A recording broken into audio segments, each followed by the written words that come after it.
ସାମ୍ବାଦିକାଙ୍କ ମୃତ୍ୟୁ ମାମଲା। ସାମ୍ବାଦିକା ମଧୁମିତା ପରିଡ଼ାଙ୍କର ମୃତ୍ୟୁକୁ ନେଇ ଗୋଟିଏ ପରେ ଗୋଟିଏ ଚାଞ୍ଚଲ୍ୟକର ତଥ୍ୟ ପଦାକୁ ଆସୁଛି। ଗିରଫ ହୋଇ ଜେଲରେ ଥିବା ସ୍ୱାମୀ ଶ୍ରୀଧର ଚରିତ୍ର ପେଢ଼ି ଖୋଲିବାରେ ଲାଗିଛି ଏବଂ ବହୁ ଅଲିଆ ଆବର୍ଜନା ଭରି ରହିଛି। ତାଙ୍କ ପାଇଁ ସବୁବେଳେ ପ୍ରେମିକା ଆଗ ଓ ସ୍ତ୍ରୀ ପଛ ବୋଲି ଜଣାପଡ଼ିଛି। ପ୍ରଥମ ପତ୍ନୀକୁ ଛାଡ଼ପତ୍ର ଦେବା ପରେ ସେ ଦ୍ୱିତୀୟ ବିବାହ କରିଥିଲେ ବି ପ୍ରେମ କରିବାକୁ ଭୁଲି ନଥିଲା। ଭଲ ପାଇ ବାହା ହୋଇଥିବା ଦ୍ୱିତୀୟ ପତ୍ନୀ ମଧୁମିତାଙ୍କୁ ପଛ କରି ସେ ଅନ୍ୟ ଦୁଇ ପ୍ରେମିକାଙ୍କୁ ଫସାଇଥିବାର ଘୁମର ପଦାକୁ ଆସିଛି। ଏଥିପାଇଁ ହିଁ ମଧୁମିତା ଜୀବନ ହାରିଥିବା ଜଣାପଡ଼ିଛି। ଶ୍ରୀଧର 10 ତାରିଖରେ 14 ଦିନ ପାଇଁ ଛୁଟି ନେଇ ରାଜସ୍ଥାନରୁ ଭୁବନେଶ୍ୱର ଆସିଥିଲେ, କିନ୍ତୁ ସେ ଭୁବନେଶ୍ୱରରେ ଓହ୍ଲାଇ ନଥିଲେ। ଏନେଇ ମଧୁମିତା ତାଙ୍କୁ ପ୍ରଶ୍ନ କରିଥିଲେ। ଭୁବନେଶ୍ୱର ଫେରିବା ବିଳମ୍ବ କାରଣ ପଚାରିବାରୁ ଶ୍ରୀଧର ଏଣୁତେଣୁ କହି ତାଙ୍କୁ ଭୁଆଁ ବୁଲାଇଥିଲା। କିନ୍ତୁ ଶ୍ରୀଧରଙ୍କୁ ସନ୍ଦେହ କରୁଥିବା ମଧୁମିତା ମିଛ କଥା ଶୁଣି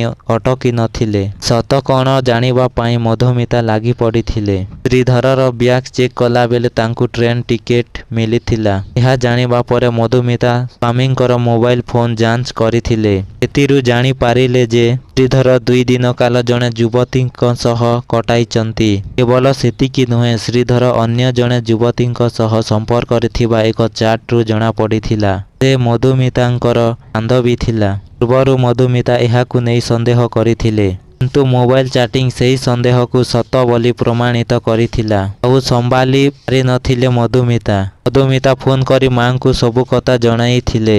22 ତାରିଖରେ ରାତି 12ଟାରେ ମଧୁମିତାଙ୍କ ଧଉଳି ଥାନାକୁ ଯାଇ ଅଭିଯୋଗ କରିଥିଲେ। ପରଦିନ ପୁଲିସ ଶ୍ରୀଧରଙ୍କୁ ଥାନାକୁ ଡାକିଥିଲେ। ସେଠାରେ ବୁଝାମଣା ହୋଇଥିଲେ। ସେମାନେ ଘରକୁ ଫେରିଥିଲେ, କିନ୍ତୁ ଘରେ ପୁଣି ଏକ ଘଟଣା ଘଟିଲା।